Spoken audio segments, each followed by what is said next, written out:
I've been learning so much about the girlies. I realize like a lot of their content, they don't always share their life. And because they're not sharing their life, it's interesting becoming a fan of somebody you know nothing about. You know, like I always talk about myself because I want you to attach it to something real.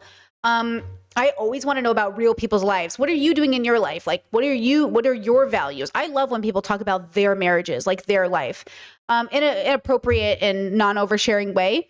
So it is so interesting when I've been watching some of these girls like Therese. Okay, we're going to talk about Therese today. And there are things about Therese I did not know. I did not know. I was like, oh, like I've been watching this woman and now I'm like, oh, like I'm learning to see people differently based off of their content, but I'm like, oh, like you just learn things about people. So I'm excited to go over it today. So 4B Forever made this video initially, right? You probably remember her from the last few days, last week. This particular video, I'll just play a few seconds of it. Listen to their content and then they say, well, I am married, then women will feel like, oh, there's still hope. I can still find a good man out there, right? And then men will say like, yeah, she hates on men, but like she can't hate them too much because she's got one herself. And so I do think that the women who are single are not going to be able to grow as big as on this platform or any social media platform as the women who are in relationships with men. Okay, so honestly, I didn't even know Mel was married. I didn't even really know that Therese had a man. I did not know, like I follow women because I like them. So the fact that this is and can be true for a lot of people that you being partnered is a validation seeking behavior, it was just true. It's also true that just women in general struggle to get big without also engaging in capitalism directly. So I want to give some credit to 4B Forever in being realistic about that fact. And also because she doesn't show her face or have a specific brand, I also think that it's kind of weird coming from her because I can't tell if she's serious about becoming a creator, right? But with that said, Lisa did make a response to this video, but it's 20 minutes long. So first we're going to go to Therese, who also made a 2-minute response to 4B's initial statement of none of you are addressing what I actually said. Married women are nationally positioned as leaders, given credibility, and so on. So Therese has an opinion, and we're going to start with her first. Did address your point. When she talked about hierarchy, she was addressing this very point. Married women only have privilege in the decentering men movement if we give it to them. If we put them above other content creators who are in the same space just by virtue of them being married. That's what the whole hierarchy discussion was about. And both Hope Peddler and Priscilla addressed this by using the fact that married women have privilege in patriarchy to justify why they should not be involved in the decenter men movement. You're still embracing hierarchy. And you're assuming that women in the decenter men movement will be embracing it as well. And they might. And if they do, you address it because that is part of decolonizing the mind. By your logic, white women shouldn't be able to be involved in the decenter men movement. By that logic, white women shouldn't be allowed to be feminists. White women are also naturally positioned as leaders, given more credibility and given more privilege due to their race. So because all these systems are interconnected, as Priscilla said, does that mean that white women shouldn't be able to be involved in the decenter men movement? By policing who gets a voice and who doesn't in the decentering men movement, it's giving white woman nonsense. It's giving Karen. Show me of these content creators we're talking about, which one of these married women has dismissed the concerns of single women, and then we'll talk. But I guarantee you, Mel and YB Edit, neither of them have ever done that. Another point is that you are lumping those two creators in with MJ Gray, and they are very different creators. Mel's story of how she came to be married is very different than YB Edit's story, and both of those stories are very different from MJ Gray's story. You're asking married women in the decenter men and pro-matriarchy space that if they really believe in those things, they divorce their husbands. That's what you're demanding of these women in order to get credibility with you. Prove your bona fides as an anti-capitalist. Quit your job. Stop using currency and get everything you need via bartering. Do you see how ridiculous that sounds? Bitch, you're out here saying that single women understand adulthood better than married women do? That's like the same people that say, oh, you're not really an adult until you get married. Do you not understand how that's the same bullshit? No one's more or less of an adult than anybody else based on their marital status. And anyone who's saying that is doing the same bullshit that JD Vance and all these conservatives are doing. You're not helping. Okay, she says you're not helping. I don't want to get too much in the weeds of it. I like Therese generally.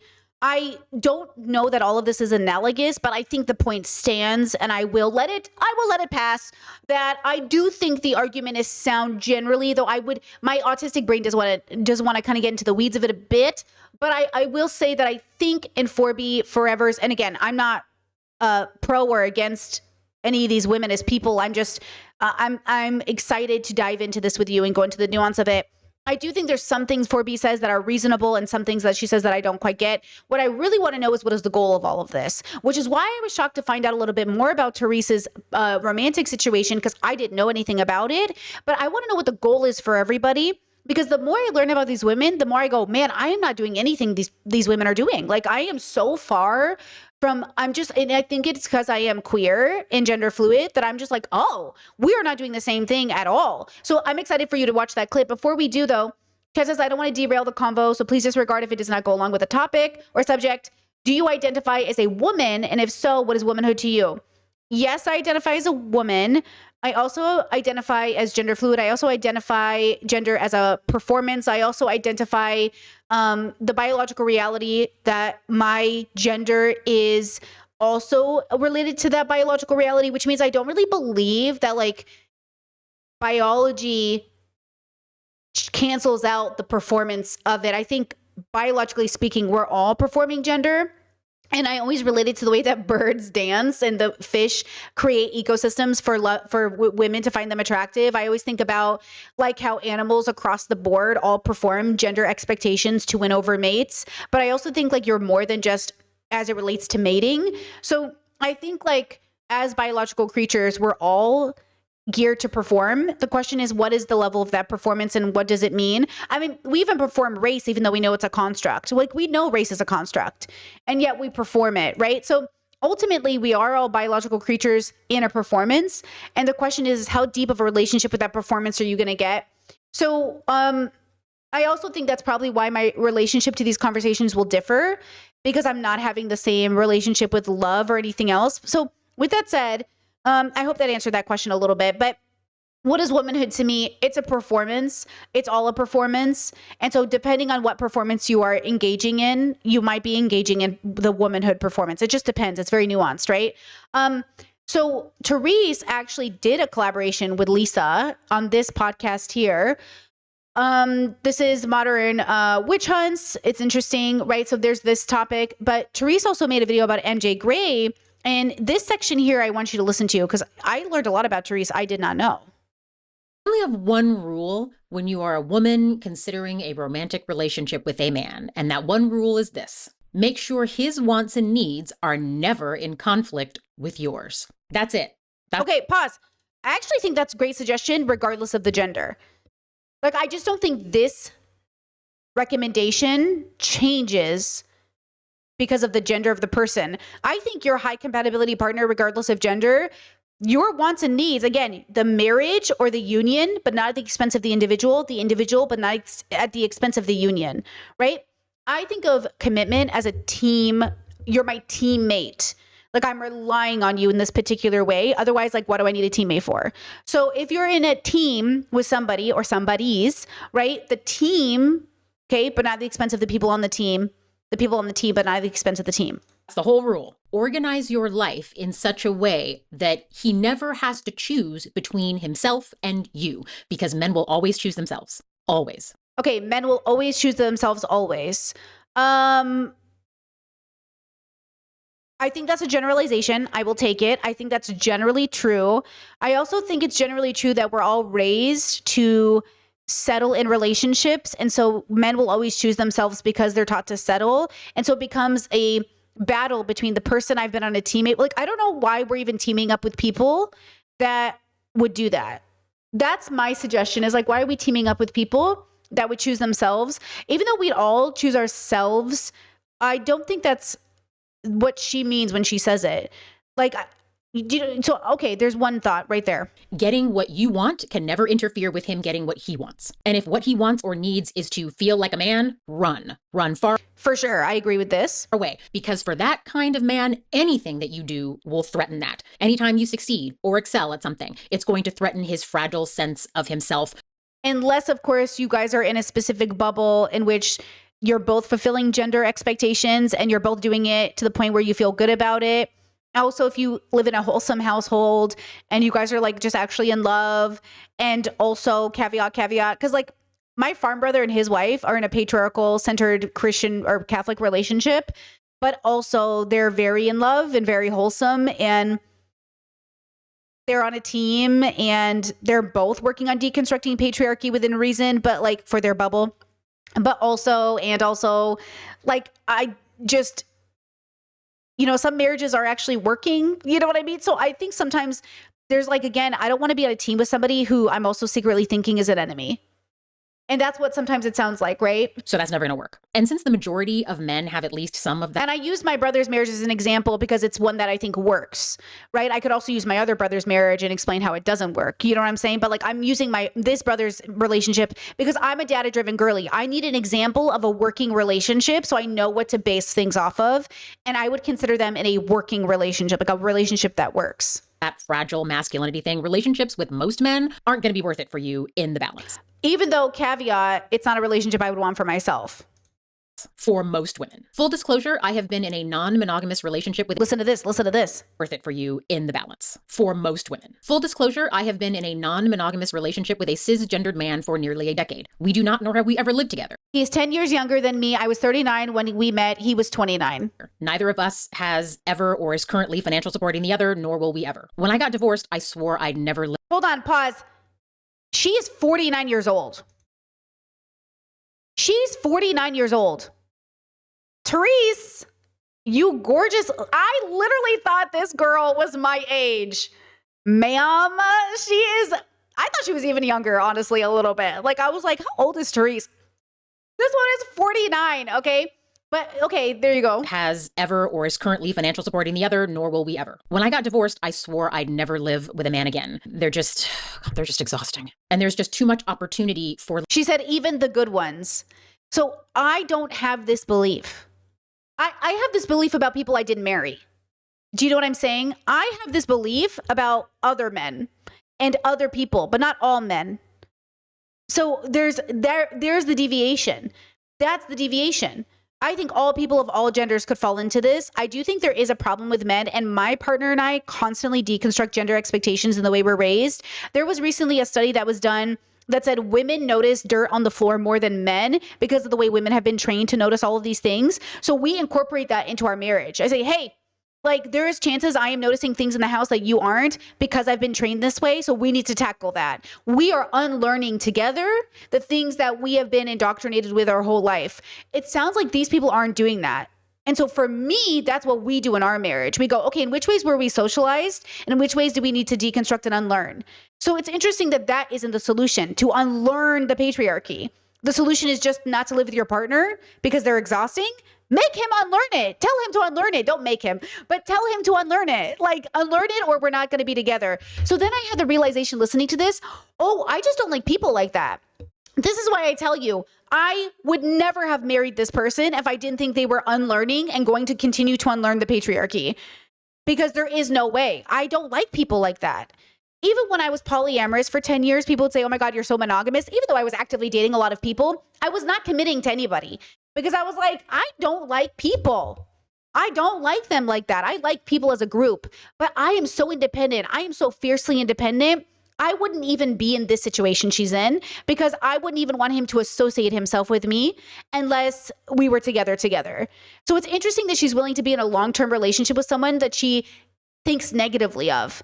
Because I have to assume this also applies to him as she isn't living with him and won't. So why even be associated? Girl, like, why even be associated with him? I would not even let him associate with me, right? Labor exploitation when you live with a man. So that's a hard pass for me. And that's my recommendation for other women as well. Like, you don't have to, but that's just what I think. You can love a man without sharing a home with him. I am Chet says it's okay to not wanting to live with someone. Yes, it is, but not if you think it's because he's a loser. Do you know what I'm saying? Do you think your partner's a loser? She's saying it because it's making it sound like she's saying that he's a loser, so I won't live with him. versus, oh, this works better for us. We love each other. We don't live together, but he's amazing and I would love to live with him, but it makes more sense for us not to. She's saying, I don't live with the man and I wouldn't do it because it's not worth it to me. Negative. It's a negative connotation of the language use. Right? So I want to know more about, I will definitely reach out to Therese. I would love to talk to her. So I will definitely try to do that. I'll DM her and see if she'll respond, right? No pressure, of course, but I would love to learn more about this. Okay. Chet said, Britt, I'm a new watcher. Welcome. And I'm a bit confused about your partner and I'm sorry for my curiosity. Are you married to a man or a woman? Yes. Exactly. Both. You know? Unmarried, and I am likely to remain so as I coast into the twilight of my life and then die alone with my cats. Although I might get a dog. Oh, love that. I'll be unlocking. I'm going through a huge dog phase right now, girl. I am so tempted. I want to adopt a dog from a shelter so badly right now. Don't even get me started. I'm not going to do it. But I got the dog itch so bad. Level 49 at my next birthday this fall. So I'm hoping for another 25 years of good life, free from pain and debilitating and or expensive medical conditions. Okay, now Chad says, I didn't hear that he's a loser. Well, I didn't hear her say he's a loser with those words. I heard her say, I recommend for these reasons women do this like I did. And if those are the reasons, that means her man's a loser. Because why else would you have this standard with a man unless you think he's a loser? Do you know what I'm saying? We can go back and listen to it. Hold on. I'm about it. Let's listen to it again. Sharing a home with a baby. And since the majority of men have at least some of that fragile masculinity thing, relationships with most men aren't going to be worth it for you in the balance for most women. Full disclosure, I have been in a non-monogamous relationship with a cisgendered man for nearly a decade. We do not, nor have we ever lived together. Neither of us has ever or is currently financial supporting the other, nor will we ever. When I got divorced, I swore I'd never live with a man again. They're just exhausting. Pause. When I got divorced, I said I would never live with a man again. They're exhausting. She's in a non-monogamous relationship with a man. So even he's not, right? So that's okay. But I'm saying there's a negative implication here versus my other non-monogamous friends are like, oh my God, I love my partners. They're so great. We wouldn't do great living together, which is why we cohabitate with partners that we're most strongly associated with, but we love our partners. And even though we would make great living mates, we love and respect them, which is different than men are so exhausting. I won't live with one. That's a different narrative than my other friends who are in open, you know what I'm saying? I've been in open relationships or polyamorous relationships where I don't need to live with all my partners, but I love them and I respect them. Do you know what I'm saying?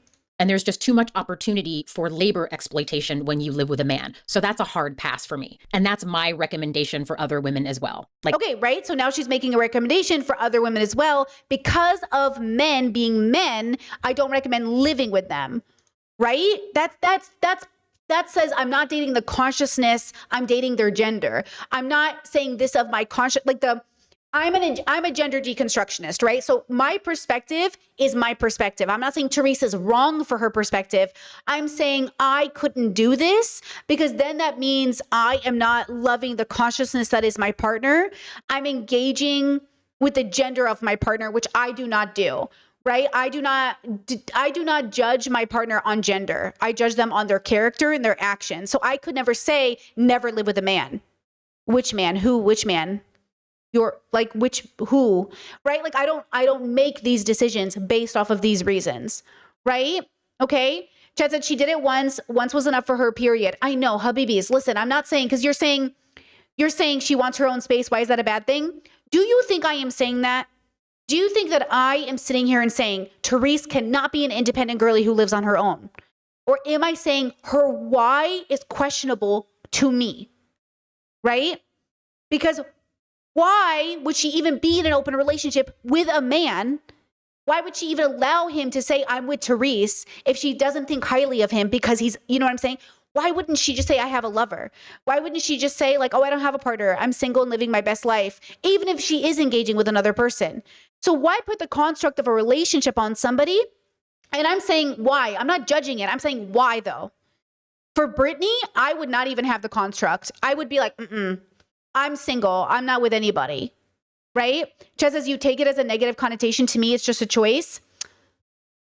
It's negative because it's done for negative reasons. I was divorced. I will never do it again. So you didn't do it from a place of wisdom. You did it from a place of hurt.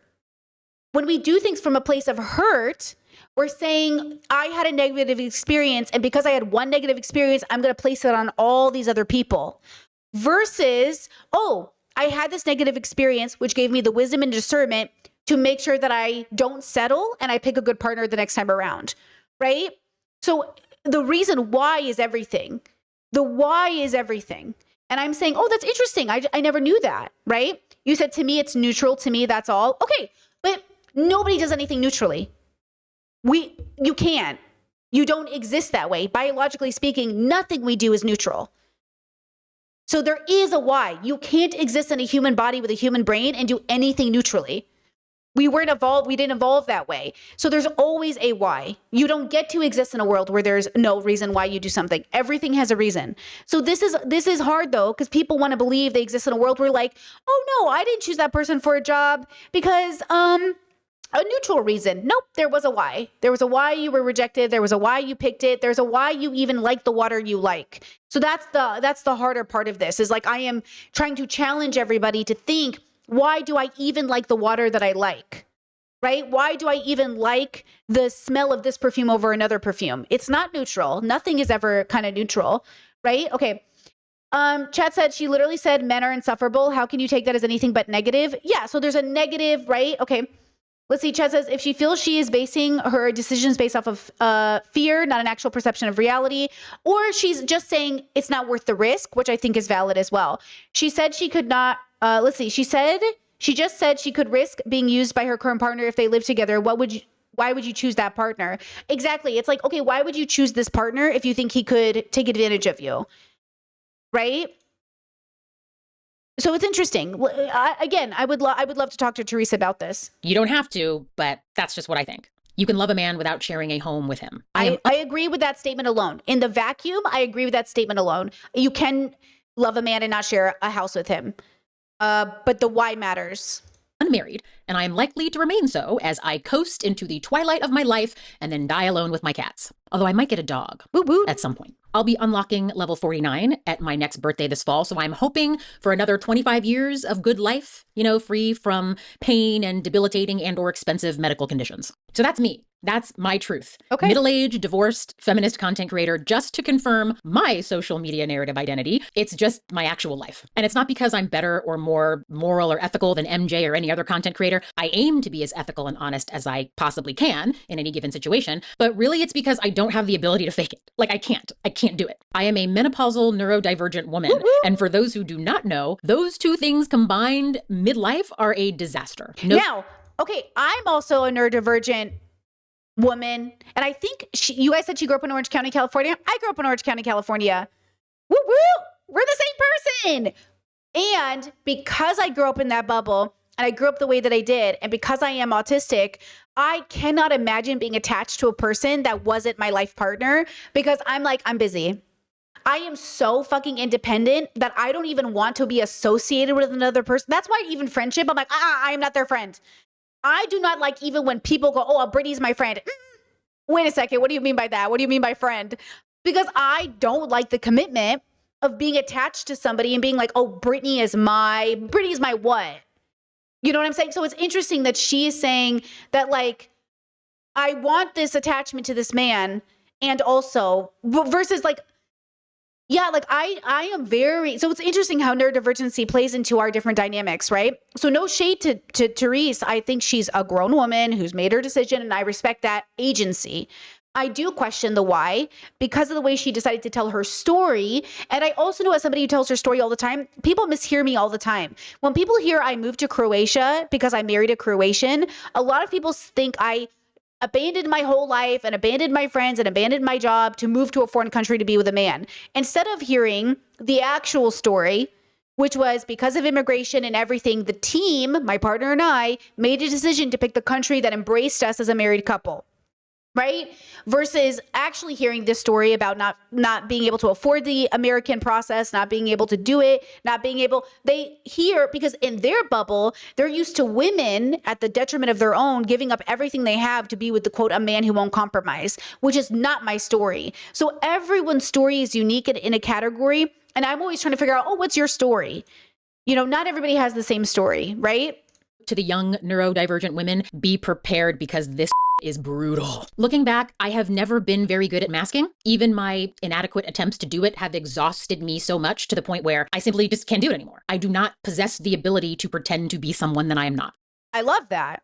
If I'm honest, though, sometimes I wish I could. It might not have made me any happier, but I probably have more money, which would have been useful. How many times have I said this? A billion. In the late stage capitalist hellscape that is the year 2026. Amen. But anyway, here is...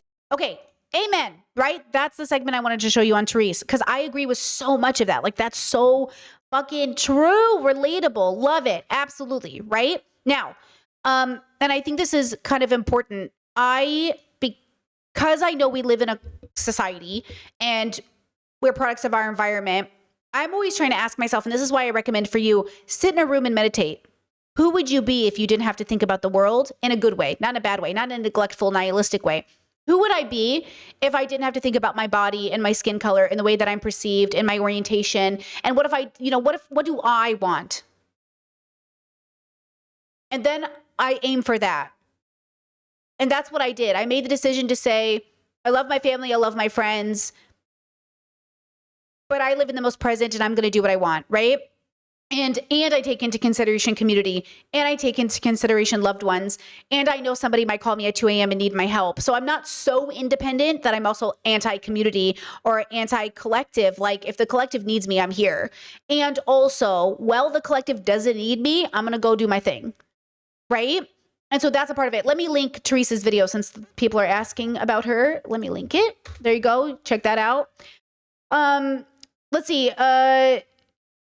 I read something else in chat, but then I got distracted. Oh, she's specifically saying living with a man and a woman as a woman is exhausting, which implies women living with women wouldn't be exhausting, which makes me want to know, like, what about men is exhausting? Well, this is the thing. Men who haven't deconstructed patriarchy, you can't live with those men because they're not going to do chores. I've lived with men enough to know men who have not deconstructed the patriarchy in a real way, in a deep way, they are exhausting. And even men who are doing it, if they started later than you, if they're younger than you, which her partner's 10 years younger, that's hard because you've had 10 more years to deconstruct the internalized patriarchy that you're suffering from as a woman or being raised as a woman, right? So if she's 10 years younger, that means he's got 10, you know what I mean? She's ahead of him in those ways, possibly, not always. We know that's not true, but possibly, right? So that's the problem, right?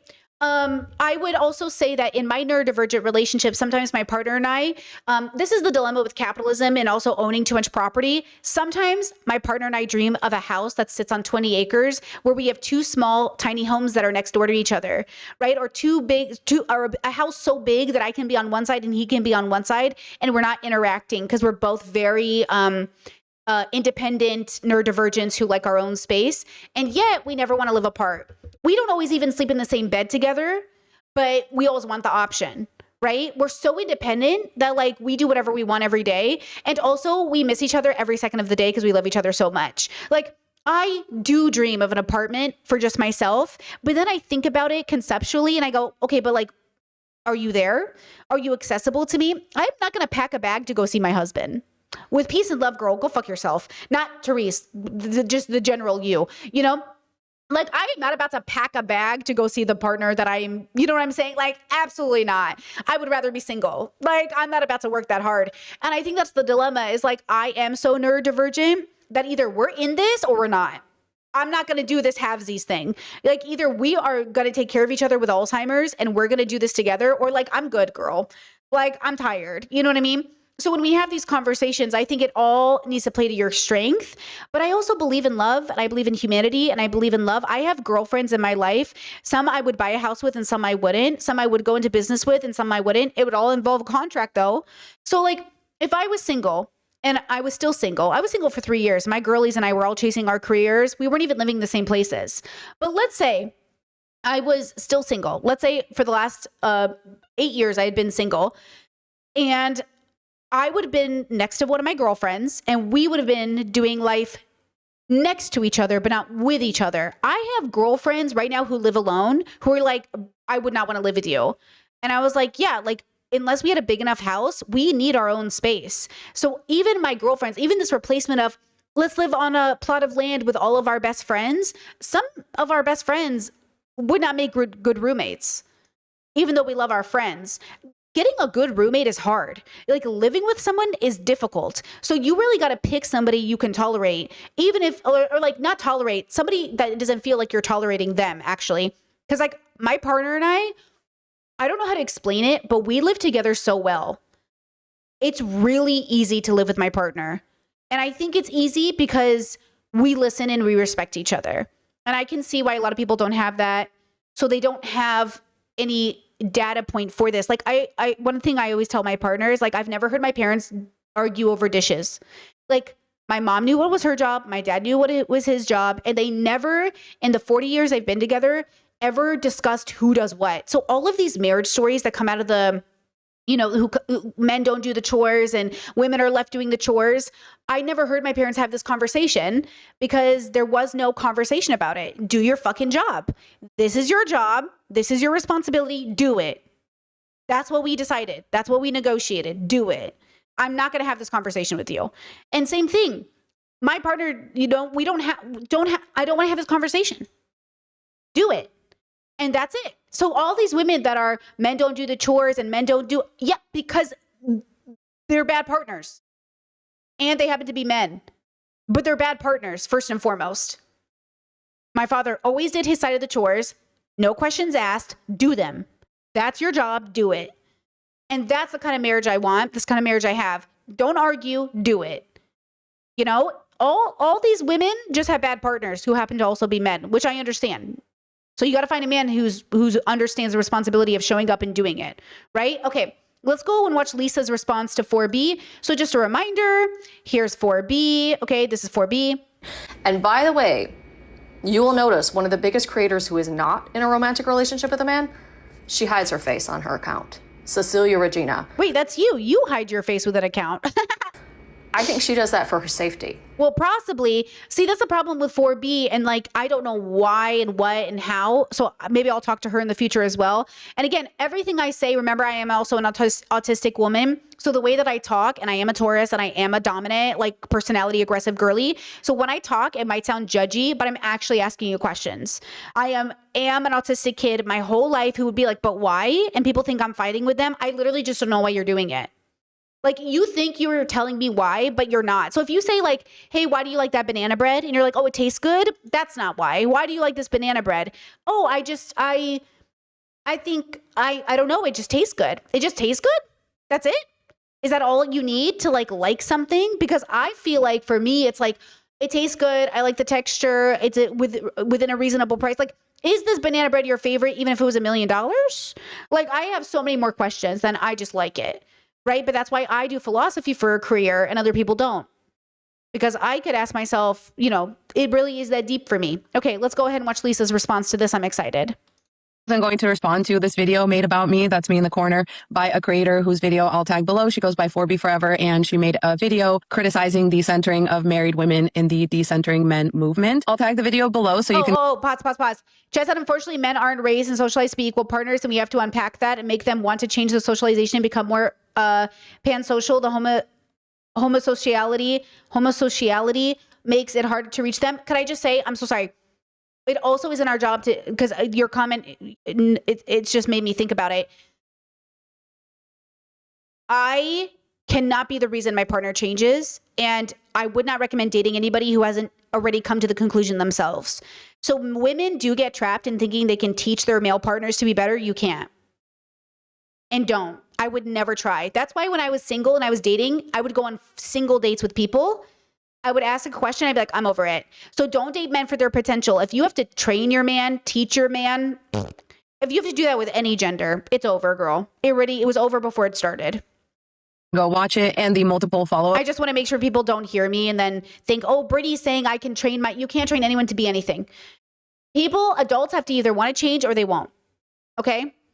videos, but I wasn't going to say anything because I get this criticism all the time. But honestly, after seeing how supportive and kind everyone has been, including my mutuals, including my longtime followers, thank you so much to anyone who's made a video to validate the work that I do. I see you, I appreciate you, and I'm extremely humbled by the overwhelming positive response. So it just feels kind of wrong not to say anything now. So yeah, there's a couple things that I want to say because I do believe that this original video and all of the follow-up videos that this creator made definitely have like a logical through line. I do think that the conversation is I have heard 1.2. Let me know if it sounds too weird. Worth having, but I do want to offer kind of a different perspective. After I do that, I'll address a couple of other things that I'm sure people are curious about. Okay, if y'all don't mind, I'm going to go ahead and get this picture off the screen now. So going back to what I said about the logical through line, because I want to make it very clear that I don't necessarily disagree with this creator at all.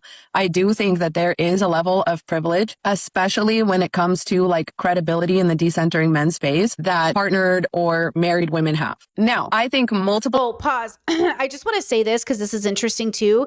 A lot of the conversations have always confused me when we've talked about like the privilege of single women versus married women, because single women would be like, oh, you have two incomes. We don't have two incomes. They'll be like, oh, you have a partner who can do XYZ. Like there is a privilege to being partnered. There's also a privilege to having a roommate. There's a privilege with having a parent or a community or a grandparent. Like there's a privilege to having friends.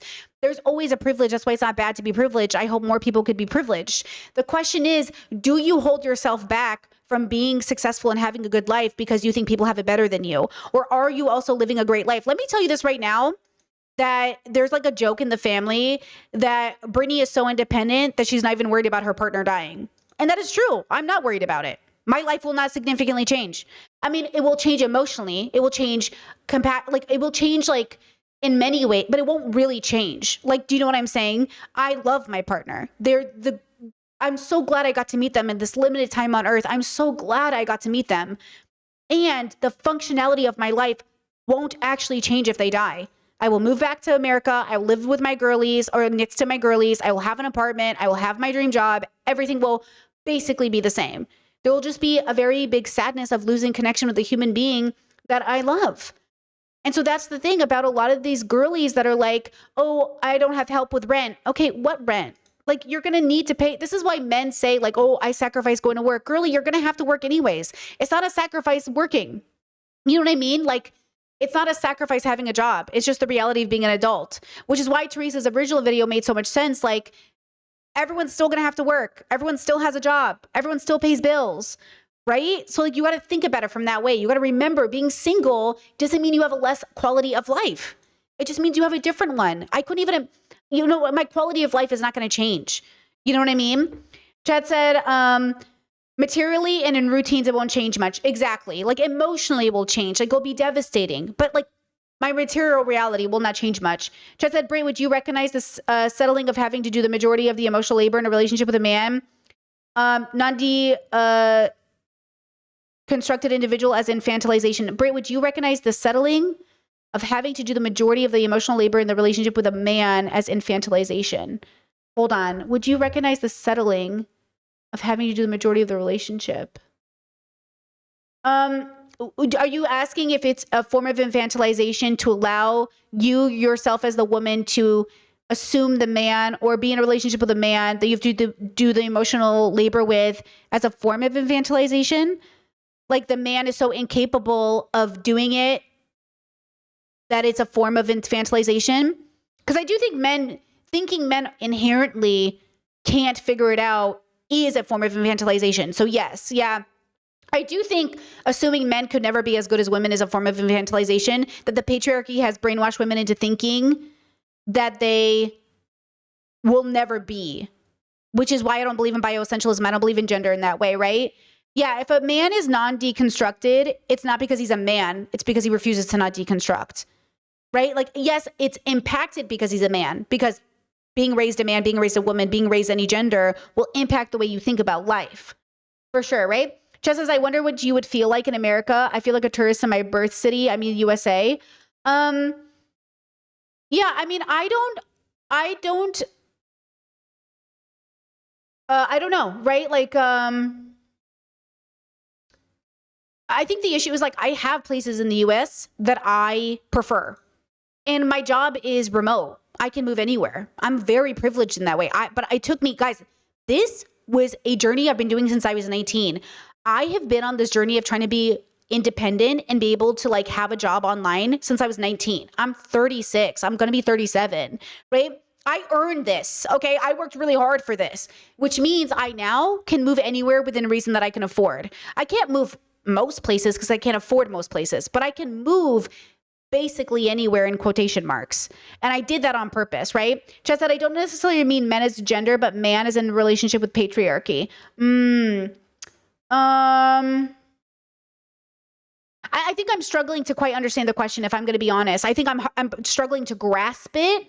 Not that I don't think it's probably a great question, but I think I am. My brain is, I think, struggling to grasp it. That makes me feel like I can answer this in a good way.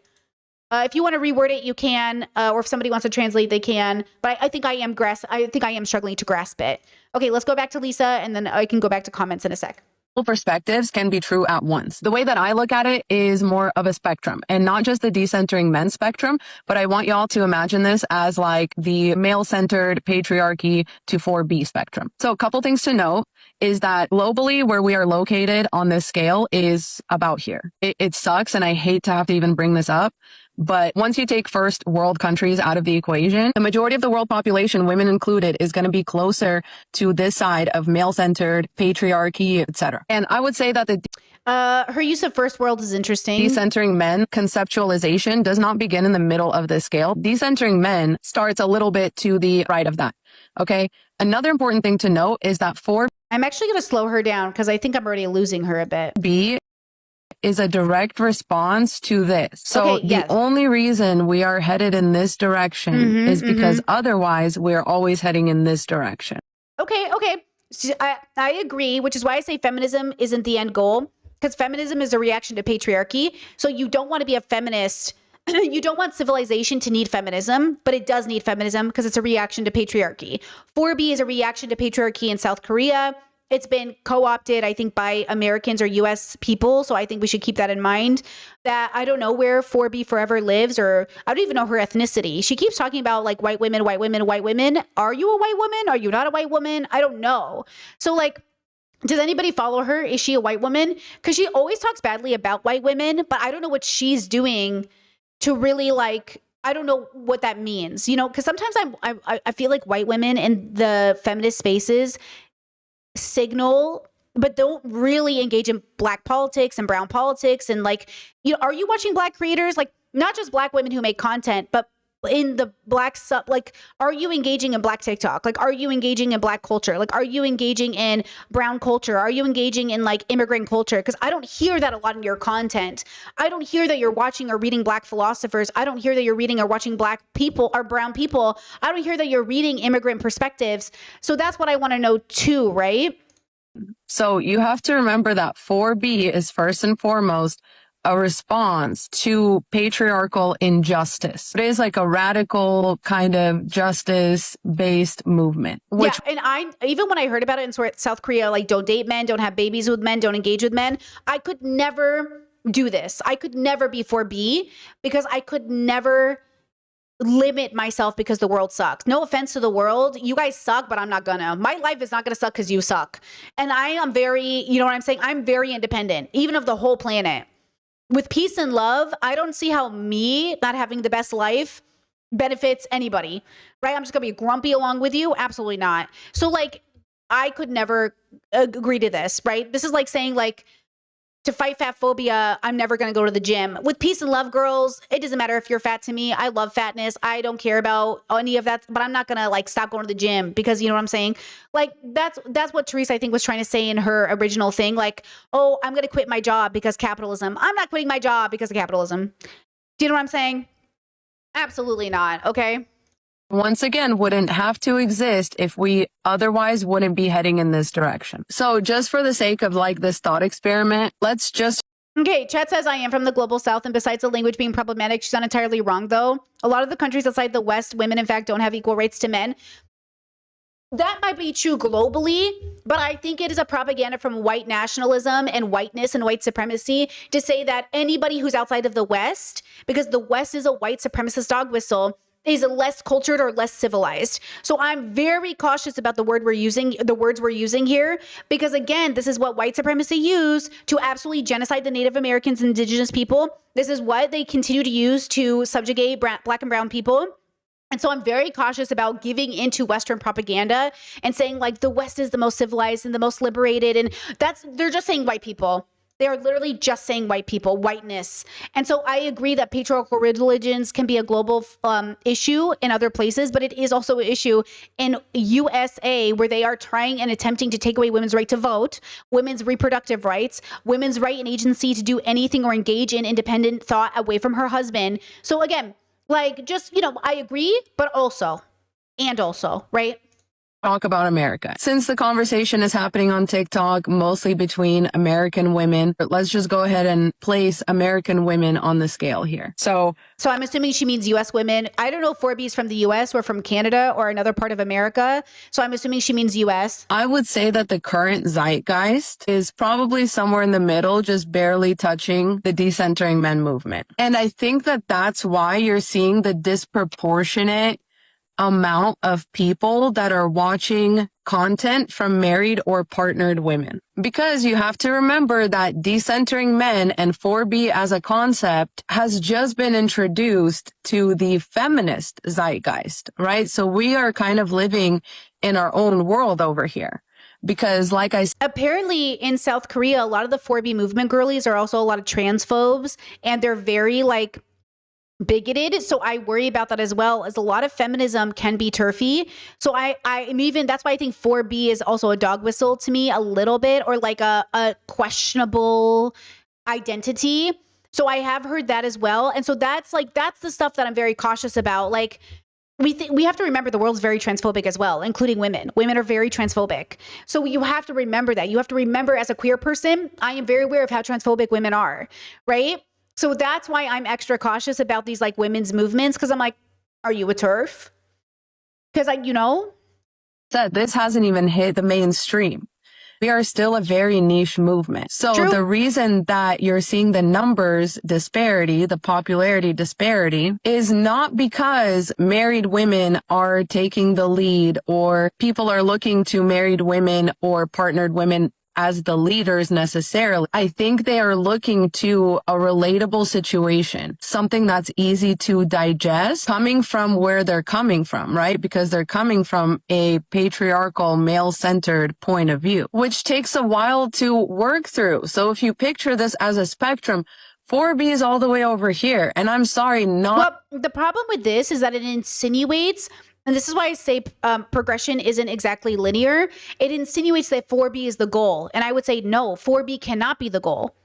So it might be a spectrum, but it doesn't mean it's the goal. So don't get distracted by the fact that she's putting 4B at the end, because that's not the goal. So when I make goals and I say, look, this is the path. You want to get over here.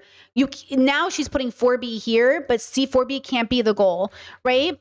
So if I was making a linear line of goals, I would put let's say you put feminism here, okay? And you put intersectional feminism, and then you put 4B, but they're not the goal. They're still far from the goal. So just make sure that we're not, if we're looking at it like a spectrum, we're not saying conservatives are here and 4B is here.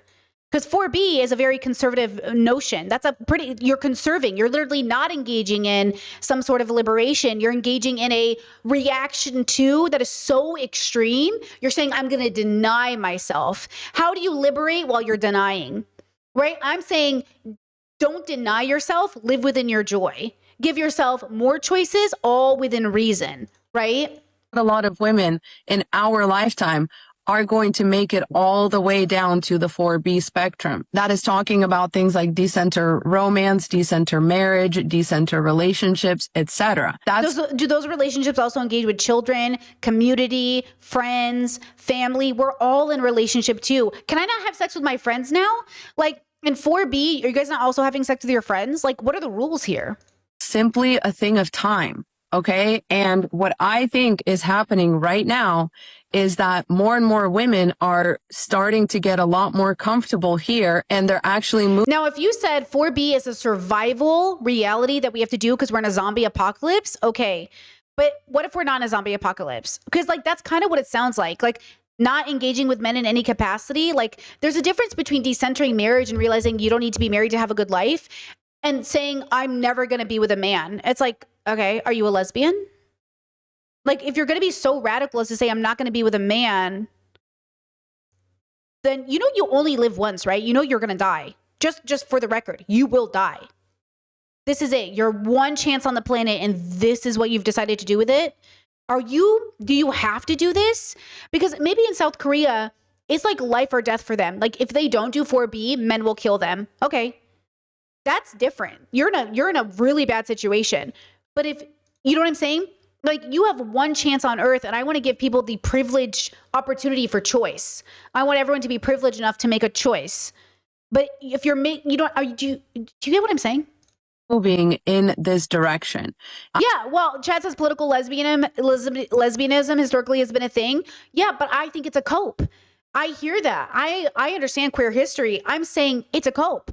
I'm saying, why would you center your life as a reaction to and give yourself a limited way of being?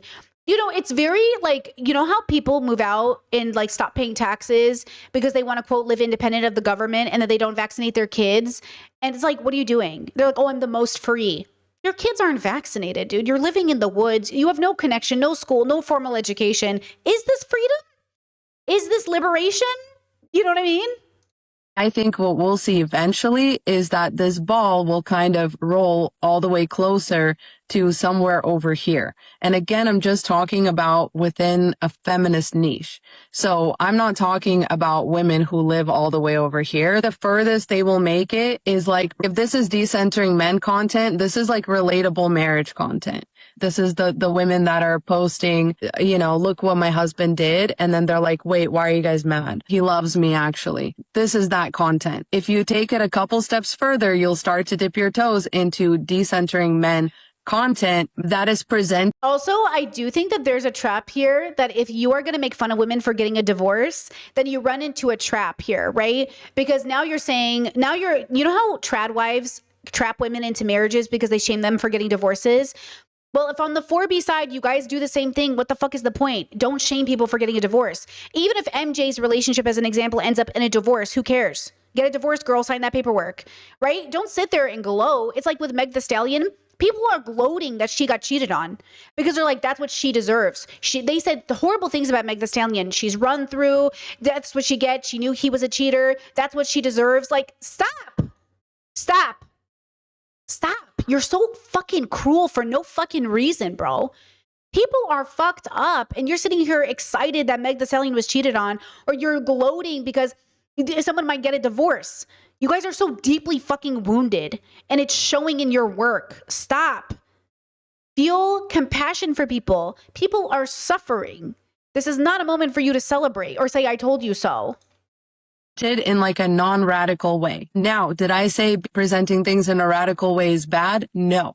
I'm saying that people that are all the way over here are not going to have the ears to hear it. Okay. So I really think that that's all we're seeing, because by the year 2049, most women, like over 50% of women, are going to be single and child free or childless. So the zeitgeist is going to end up coming over here. And that's going to result in more people being able to understand and really like tolerate. Again, I'm not saying that it's intolerable. I'm saying that people coming from over here will not be able to tolerate the 4B message for a while. It's going to take them some time, because what you also need to understand is that most women that are dipping their toes into the decentering men pool are married. Content that's made from like a relationship point makes more sense to them than someone saying just be single forever 4B, right? They haven't deconstructed that stuff yet. It's going to take them a minute to get there, right? But why would you even make a prescription to stay single? I just don't get it. Why would you make the prescription to stay single? What's the point of it? It just sounds like hyper independence. It sounds like white woman capitalist feminism, where it's like, don't be in community. I am such an independent girly, but I know the power of community. Singlehood is a statement that you are born single. You are born an individual, right? And I'm saying, why would you make the prescription to be single? Don't make the prescription to be married. Don't make the prescription to be single. Make the suggestion to be happy and joyful. Do you know what I'm saying? Like, why are you even making this suggestion? And it's because I'm in queer circles where, like, again, like, are you saying, I don't know. I just don't like it. It doesn't make sense to me, right? Chad said, Britt, do you think the root of what do you think the root of infantilization is? A fear response to accountability and loneliness in a way that holding boundaries could lead to isolation and being alone? Guys, infantilization is a very layered and complex issue. It's psychological, it's environmental, it's individual, and it's philosophical. Infantilization as a concept is, I could make a 100-hour video essay on infantilization because it exists everywhere. What about infantilizing your parents? We're just talking about men and gender. Do you know there's a whole subculture of the issue of infantilizing parents? Like not holding your older immigrant parents accountable because the infantilization of they just can't handle it is deeply rooted in cultural expectation of not questioning your elders, right? It's not just with men and women in dating situations. It also extends to all types of relationship dynamics. At the end of the day, all of these conversations are about relationship. That's what I want to move everyone towards if they can. This is not about gendered relationships or being married or being single. It's about the relationship we not only have to ourselves, but to others. How is our relationship to one another? And how can we be the most joyful, open with boundaries, and the most foundationed in joy? How do we build foundational relationships rooted in joy, right? Instead of a reaction to something negative, it's a decision made out of joy, right? But great question. But doesn't it just like make you realize, like, oh my God, it's so much more than just being married or a man. Like, men are still not the center of the universe, right? Like, the issue here is, like, it's never just about relationship romantic. It came from your ancestors and your grandmas and the forced marriages and child marriages and everything in our lineage that brought us to this point now. It's not just about men. But see how we always center it around men? I'm not going to do this because of a man. A man? Who cares what a man is doing, girl? Like, I get it. You have to eventually deconstruct it to the point where you don't care what a man is doing. But I'm more focused on, like, what did my grandma do? And why did my mom do this? And why was my grandma married at 10? And why did this happen? Like, why do women in my family still uphold the patriarchy? Why do mothers protect their predator sons? Right? Why is all of this happening? How do our mothers learn to decenter their own sons? Right? And it all comes down to also, and it's connected to the intersectionality of structural systems of oppression, right? Prison systems are playing a huge role in our dating. How about that? Do you want me to start talking about that?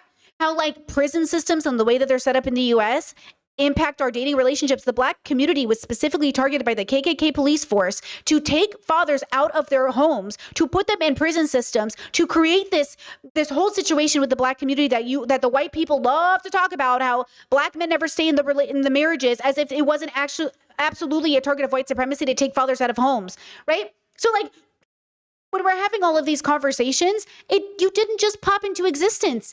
Everything came. This all started thousands of years ago. We are the result of thousands and thousands of years of bullshit. And then you think you just popped into existence and made a 4B, TikTok channel and decided you knew everything about history. This is why I'm saying, why is this white woman constantly talking about, white women feminism, and we should listen to Black voices. And then you're not talking about Black men impacted by white supremacy in this system. Where is the intersectionality? Right? So, like, Black children are being shot by police officers and the 911 calls are like, oh, it was a Black adult male. He was 12. Tamir Rice was 12, right? It's not just about the men you're dating. It's not about your Tinder accounts.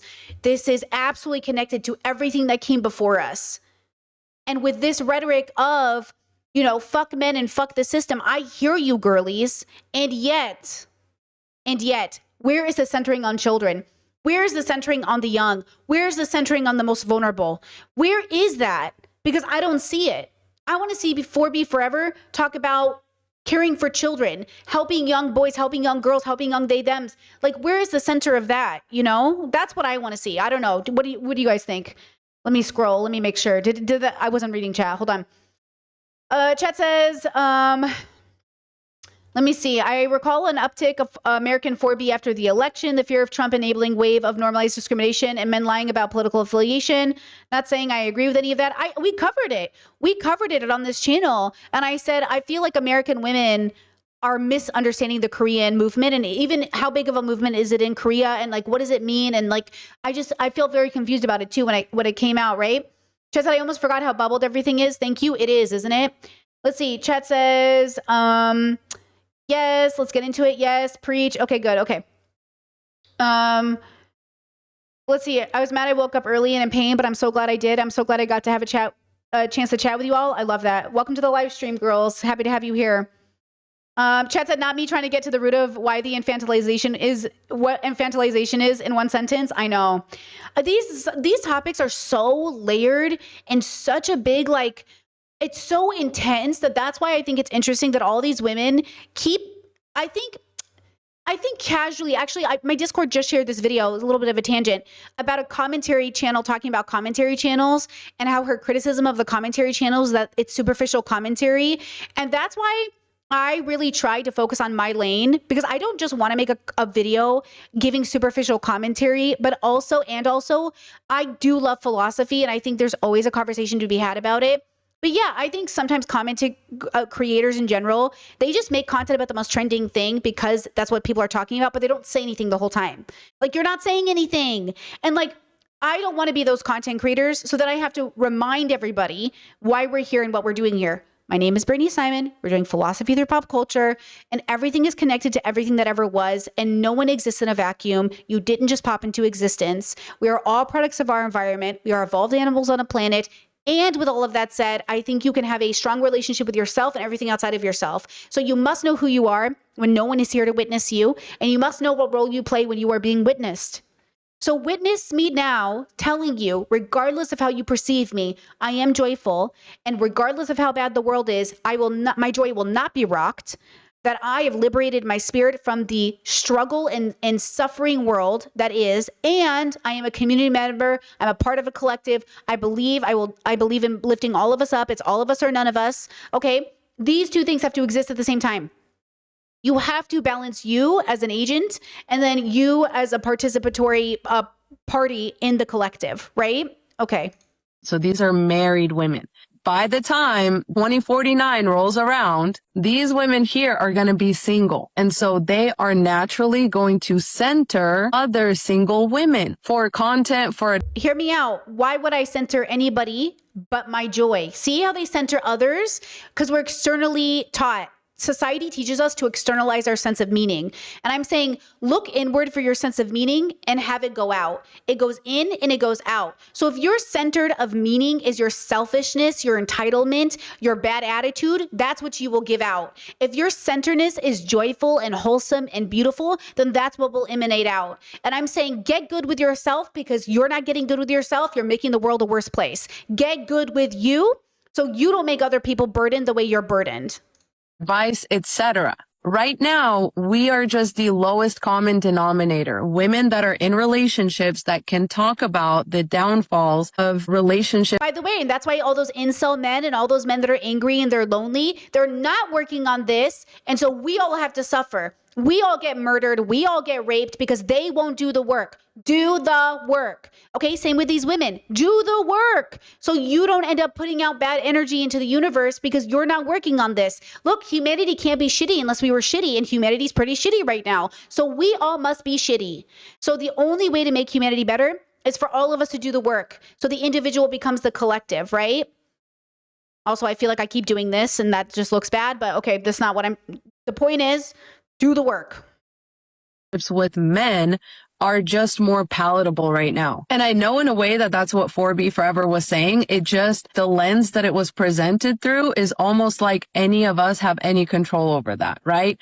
But I do think it's a conversation worth starting. I am absolutely not opposed to having the conversation and sort of like starting to plant those seeds, because genuinely, like, I'm for whatever gets us away from this side. So just to address really quickly why I think a lot of content creators got what seemed like defensive, I think it's simply because this is how we're viewing it. We're not viewing anything as a hierarchical thing. And I know that there's an element to it that might be involuntarily hierarchical, so to speak. A lot of creators kind of took offense to that because a lot of people went ahead and took those words and then painted us in a very sinister light when this is genuinely how we are viewing the conveyor belt experience of this. This is genuinely how we are picturing the journey of women sort of decentering men. Wow. And again, right now, this is us, and this is where most people are entering, right? They're going to enter this bubble first. Sure. Bubble. And then they're going to come through and end up in this bubble. And then they're going to come through and possibly end up over here on the more radical side of the spectrum. Radical doesn't always mean good, girlies. You need to deconstruct the word radical too, because radical does not always mean good. So you need to be careful that you find balance.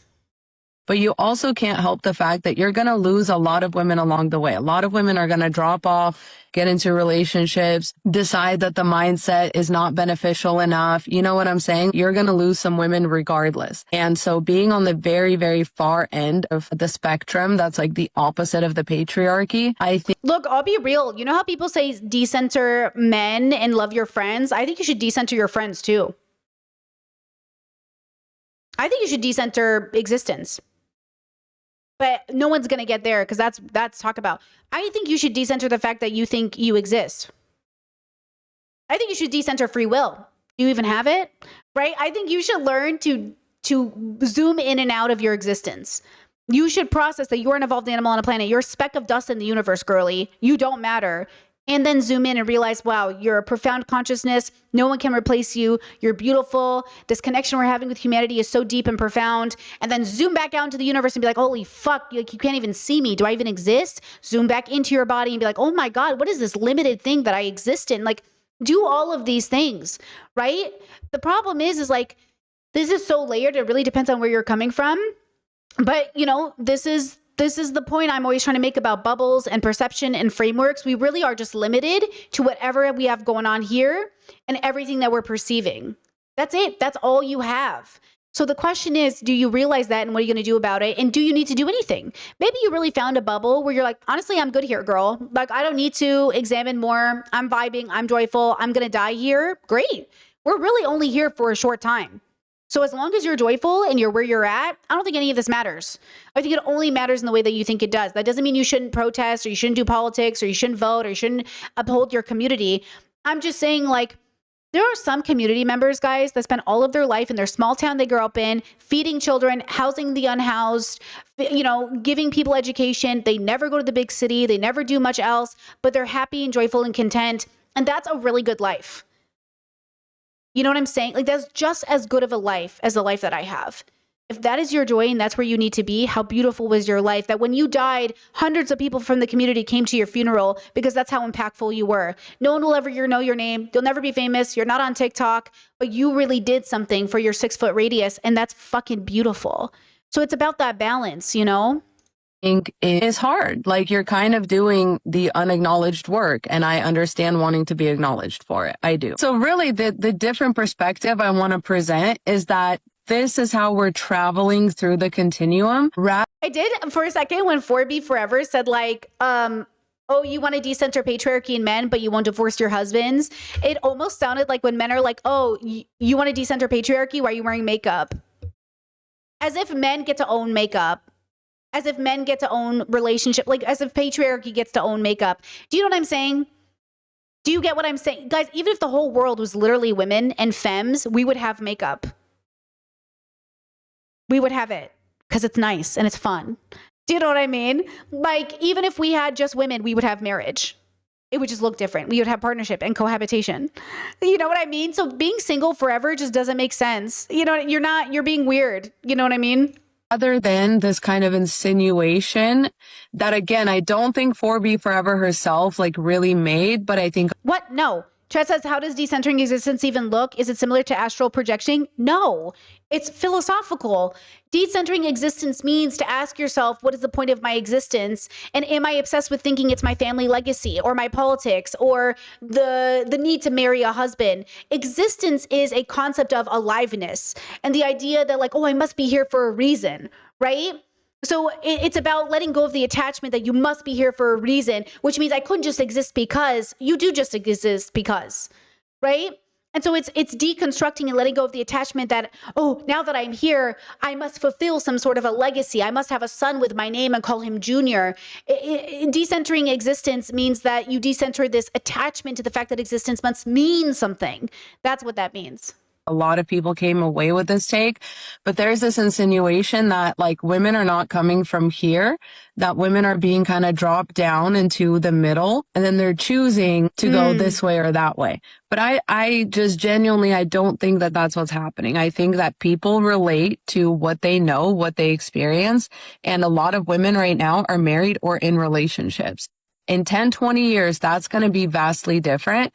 And we are going to be the less listened to voices. And I look forward to that day. I look forward to the day that like my content is obsolete. So next up, I do want to address the criticism that I get quite often. Okay. And again, this is I get this from both men and women. And the criticism is, well, why don't you just make content for married women on how to decenter men? Or why don't you make content that is like directly for married women since you're a married woman? Listen to me right now. I'm going to make a third channel called Parenting from a Single Woman's Perspective, from a childless perspective, not single. I'm going to make parenting content and then have people mad at me and say like, you're not a parent. You don't know. I know more than a lot of parents. I do. I know more than many parents who have children. And I know because I worked in childcare professionally. And I know because parents came to me because they knew I knew how to parent better than them. Yeah. So like I'm tempted. Don't get me started. Not everyone though. Lots of people who talk about parenting don't know shit about parenting, right? But same thing. It's like married women can sometimes know better what it's like to be single. The same way single people can know what it's like to be married. It depends on the person. It depends on your knowledge. Do you know what I'm saying? So like it just this concept and this idea that people don't understand it, like, you know what I mean? Like what it means to be. But that's because we're so like, we don't know ourselves. We don't know. You know what I mean? So again, it's not about being perfect. It's just funny that people are like, what are you talking about? Like, you know, why don't you make content for only married people? It's like, what? And to that, I say, I genuinely do. If I were to pivot my content and actually gear it towards married women, I don't think I would do absolutely anything different. That's kind of the whole thing of it. That's why I make the content that I do. First of all, most of my videos are addressing things and issues that happen in relationships, which I am qualified to speak on according to the people that are telling me to make relationship-centered content, right? First of all, I already do. I don't really think that any of what I say is unhelpful to women who are already, and it's advice that I myself follow. That's why I actually put it out there. And this leads right into the next criticism that I get, which is, why do you tell other women not to get married? Because I know that if y'all were to actually go out there and put everything I say into practice and expect men to react the same way that my husband does, and I never had to teach him this, you would have a very different result. I have eyes. I see how other men act. I see how men respond to the way that my husband treats me, or the way that even my husband speaks about men, the way that I speak about men, even the comments I make like offhandedly, like not even thinking they're a big deal. People act very shocked by it. So I can deduce just from that like for the most part, most marriages are not going to look like mine. And I don't know a better way to like say that other than what I just said. So me telling women, and I don't think it's because her husband is the exception. That's the thing. My partner is not the exception to the rule. Our marriage is the exception to the rule. Most people are in bad marriages, regardless of gender. Lesbians too. Most of y'all are in bad marriages. So our relationship is the exception. And because our relationship is the exception, it means it runs off of different rules. And guys, the exception is that we don't abuse each other. The exception is that we don't lie to each other. The exception is we're not stealing from each other. I watch so many finance shows, and every time it's like, oh, my husband has $100,000 of debt and hasn't told me.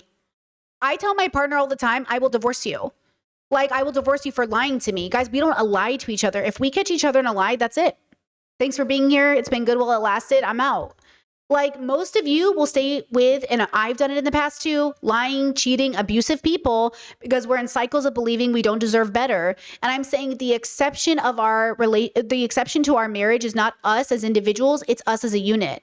And that took a lot of healing on our part. We had to be healed enough and go through our own therapy, our own growing stages to then meet each other at the time in our life when the timing was right and we were healed enough to move in a direction together, right? I've lived with partners. I've shared rent with partners. I've engaged with partners before.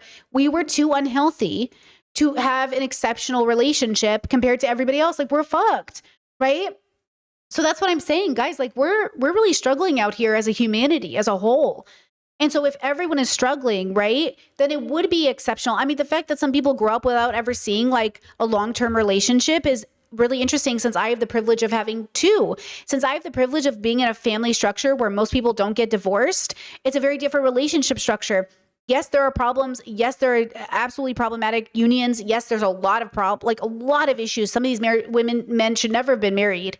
And yet it sets up a different precedent. We're going to cover this tomorrow. I saw a TikTok of a woman who tried to explain she has like 100 first cousins and people were like, how is that possible? I'm like, easily. Like coming from an Assyrian background where I've about, I think almost 60 or 65 first cousins ish, depending on how, and like, yeah, easy. Like, what do you mean?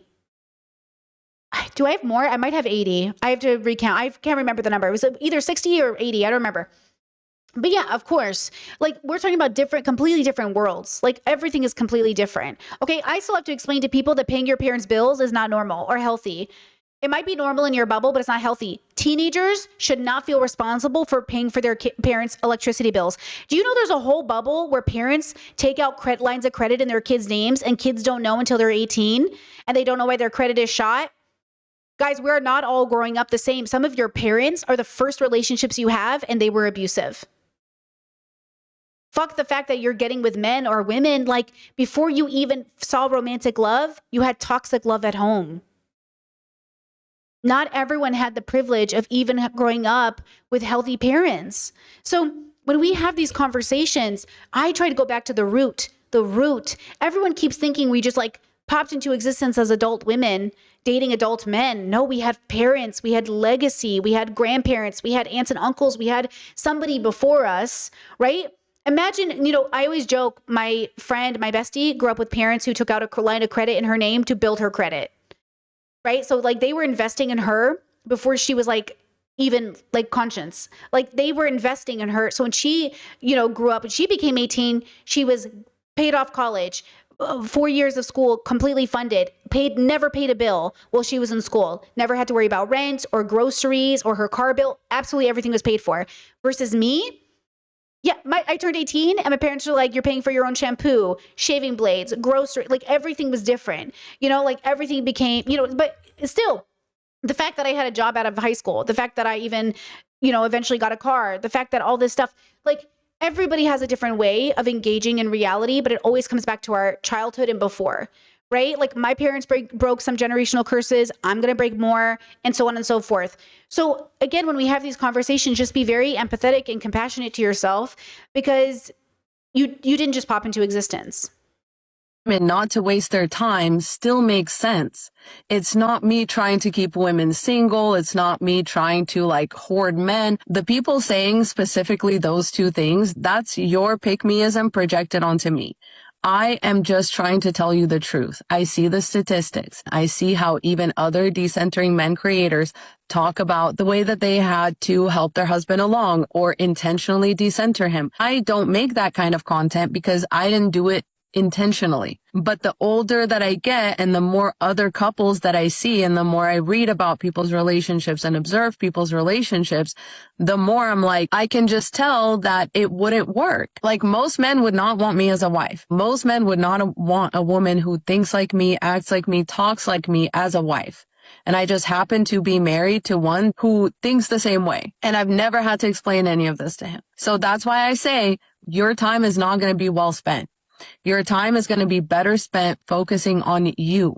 And then if a unicorn of a man happens to come along, these are like the red flags that. Okay, so because I've dated women and non-binary people, I think it's very similar. I think the only difference is that I haven't had an abusive relationship with a woman or a non-binary person, but I have had it with men. So the difference here is that while I was dating non-binary people or women, I also struggled with them in different ways, or we were just not compatible.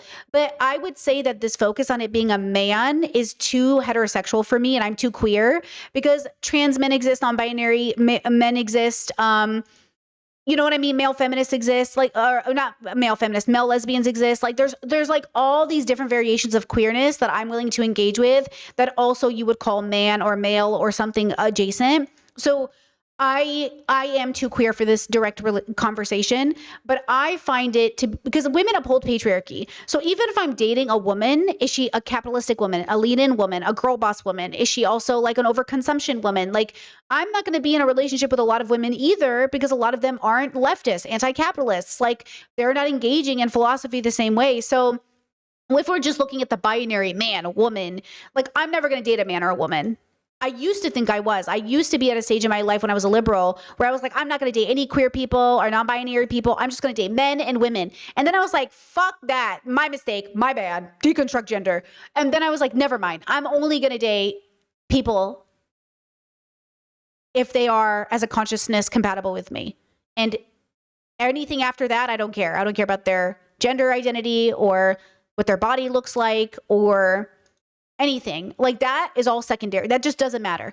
The consciousness, away from the physical form that they inhabit, that's all I care about. And that's what I'm going to focus on.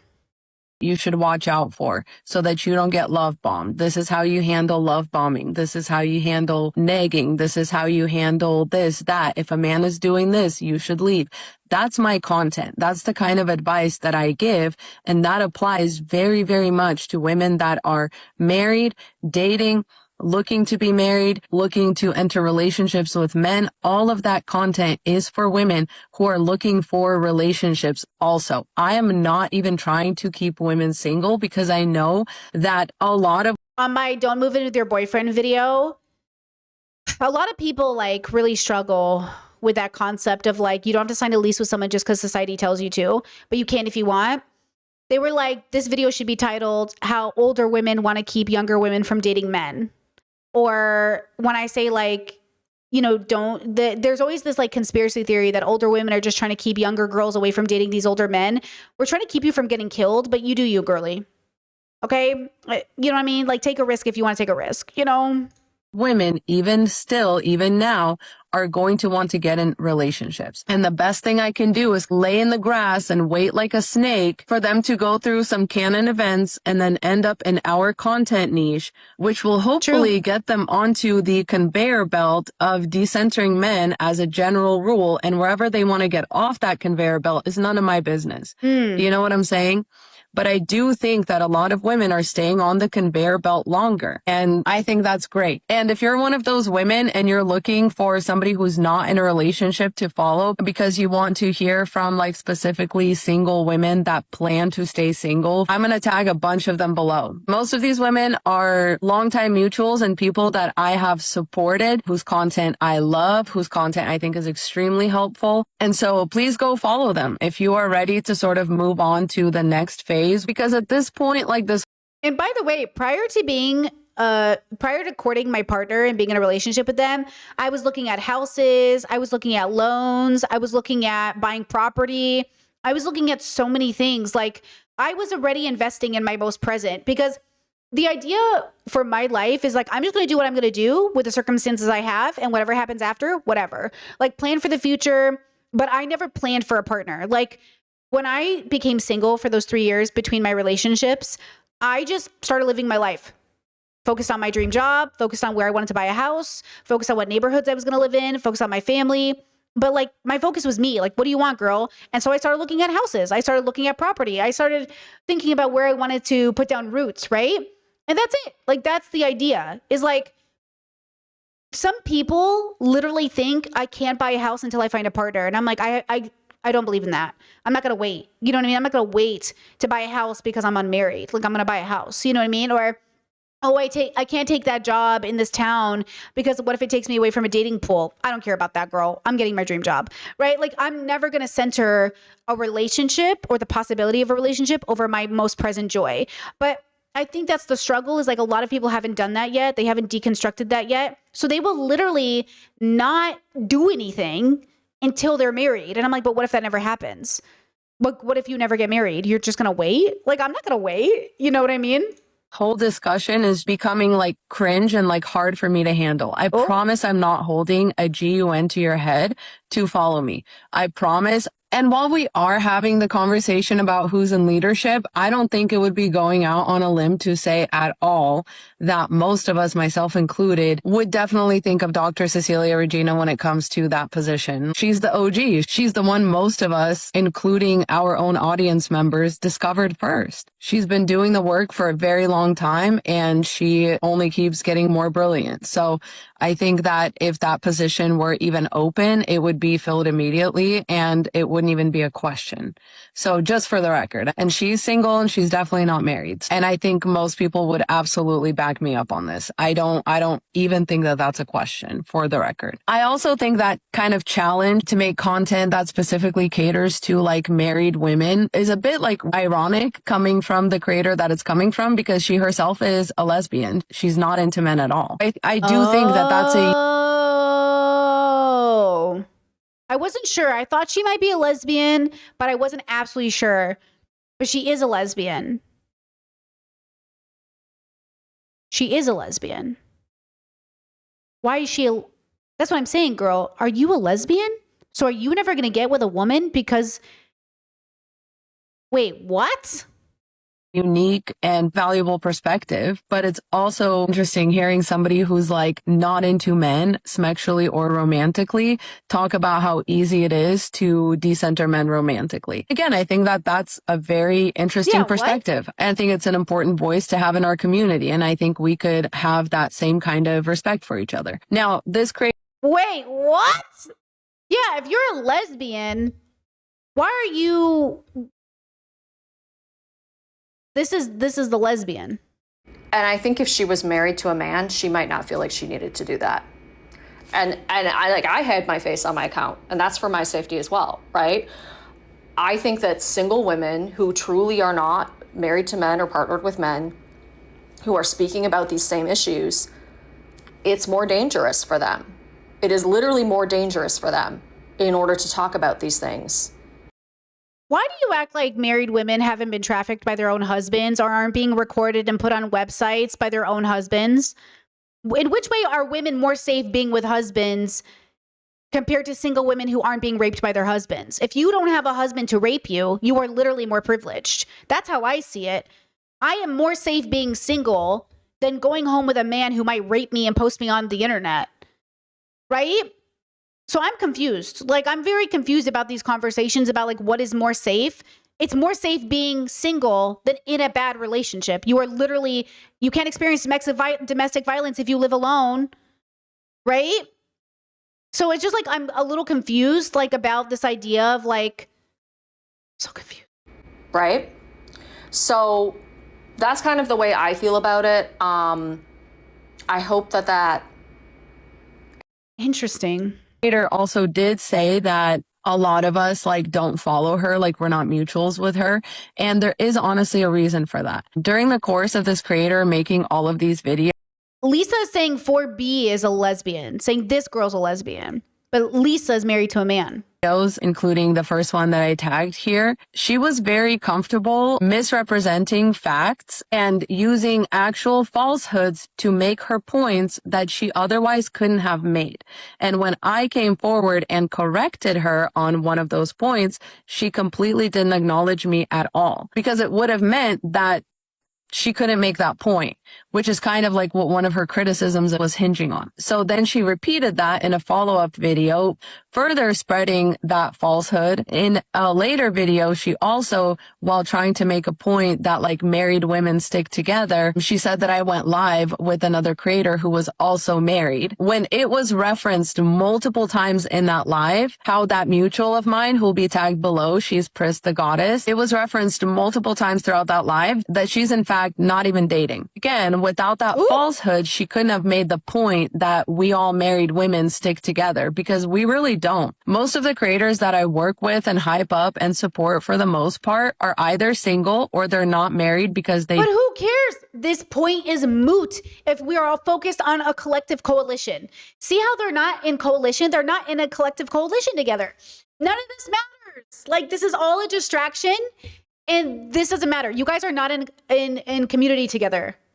Don't want to be married. Even if they have partners, they're typically in like non-traditional arrangements or they're single. But again, she couldn't have made her point without, I don't want to call it intentional lying, because I don't know that that's what it was, but that's the reason why I don't follow her and why a lot of my mutuals don't follow her, because she does stuff like this on a constant basis. And we have noticed it. And I used to— So the pattern is you can't be trusted as one of the people because they don't think you're coming from an authentically good place. Because why the heck are we in competition with one another? Like I said, I will be next to you all in the march, but whether or not we collab together, that might be something else. Like, so again, it's interesting to me, right? Like earlier in chat, people asked me, in stream, they asked me like, what do you think about in real life community building? You know, this is why it's so difficult no matter where you are, online, offline, because the truth is we do go into different everyone does. Conservatives do, liberals do, everyone does. We all, religions, there are Roman Catholics, there are Eastern Catholics, there are all different kinds of Catholics. Like, we're not all the same. Look at the Muslims, the Shia and the Sunni, like everybody, it's like we're all so different. But the point is that like, why can't we just get along? Well, because we fundamentally disagree on philosophy. And that's why it's going to create conflict. And the question is there a silver lining for us? And if not, we wish each other best, but it is what it is. Bubbles are going to bubble, right?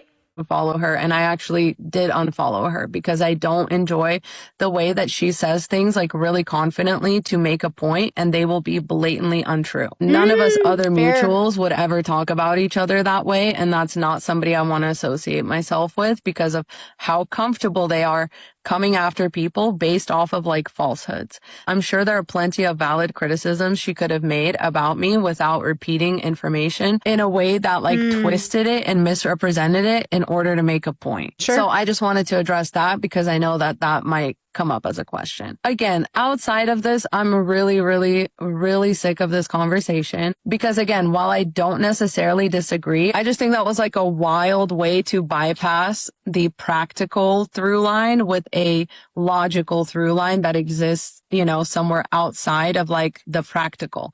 The practical way is that most people, most women are coming to our content from all the way over here, and 4B is a long ways away.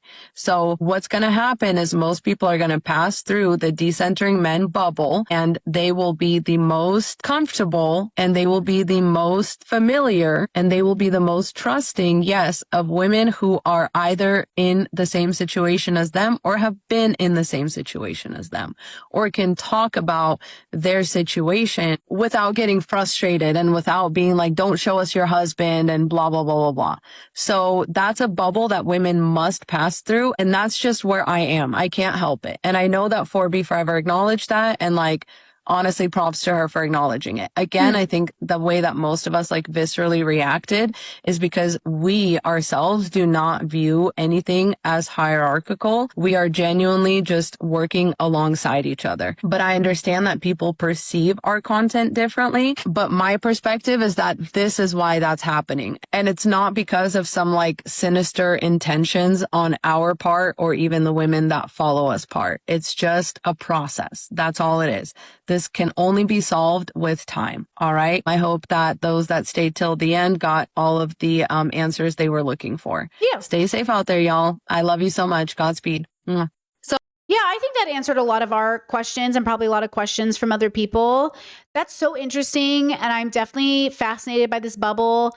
And I'm fascinated by everyone's passion. And I'm fascinated by everyone's why. And I think that's why we always have to recenter like why we do things. And that's why I say, like, I don't believe in objective morality. I think we're evolved animals on a planet. And I think we've been taught by the world to think only externally about ourselves and who we think we are and how we feel about ourselves. And you know, you have to deconstruct that, but you need to have a realization that there are billions of people on the planet with billions of ideas, and all of us are truly irreplaceable. And yet we're not special because there are many people like us. So it's kind of one of those things, those two contradictory thoughts you have to hold in the palms of your hand, that I can't replace you and you certainly aren't special. So like your content isn't exactly like your content's replaceable, but you aren't. Does that make sense? Like nothing I am doing couldn't be replaced by somebody else who's doing the same thing, but you'll never be able to quite get Brittany. Brittany is specific. Like there's only one me, girlies. And yet, right? So it's about humility as well, recognizing that, you know, we all have to accept that there's nothing special about us, but yet we show up as main speakers or the people with channels or the people with microphones. Like, but our work is a reflection of where we are. At least mine tends to be. And I think Lisa's trying to say that hers is. And 4B's is too. Like 4B's is also where she is right now. And that's okay. But also you as the audience must have the discernment to say which content is working for you, which content isn't working for you. And to read all books, even bad books, to watch all videos, even bad videos, to recognize which videos are harmful and which videos have some nuggets of wisdom and which videos are, you know what I mean? So, you know, I trust you. If I make a video and I make a statement and you're like, I disagree with Brittany, trust yourself. If what I'm saying doesn't apply to you, valid. If what I'm saying challenges you and makes you feel bad about yourself, deconstruct it either way. But, you know, maybe I'm saying something that in 2 years you'll be like, oh, she was right. Or maybe I'll make a video where you're like, oh, she's so right. And 2 years later, you're like, oh, I think Brittany was wrong about this. It's your life. I do not get a say in your life. Right. So this whole thing stemmed, just a reminder, because I'm assuming we're done with this now, maybe, but it all stemmed from MJ getting married and engaged after saying she was a sprinkle girl and people misunderstood. And Therese talked about this, how MJ was always sprinkle, which means she was always going to marry a man with money because she was always going to be about that bag. Right. Okay. Then categorize her correctly and move on with your life. Right. And so that's the problem, is like, if MJ getting married disrupts your sense of being, you never had a sense of being to begin with. Decenter your parents, decenter the world, decenter the fact that you exist, and decenter everything but your joy. Stop looking for a life you think you should have or want and start asking yourself, does this make me joyful? Is this where I'm supposed to be? Am I peaceful? Am I peaceful? And the answer for me is yes, I am very peaceful with my life. That doesn't mean I don't experience stress or the fact that the world is what it is. It means my life, me, I am peaceful, even if the world is in chaos. Me, okay? Because I'm the one who has to go to bed in this body with this brain and this consciousness. I'm the one who has to wake up with this body and this brain and this consciousness, okay? Me, so I am peaceful. It's not a cope, it's real. If I find it becoming a cope, I recalibrate. Because sometimes you will start to, am I coping? Am I coping? Recalibrate. Life is a constant journey of recalibration. Just refoundation yourself, reground yourself. Because yeah, the world will pull you apart, right? You'll pull yourself apart. You could have a bad dream and it pulls you apart. Recenter, reground. Okay?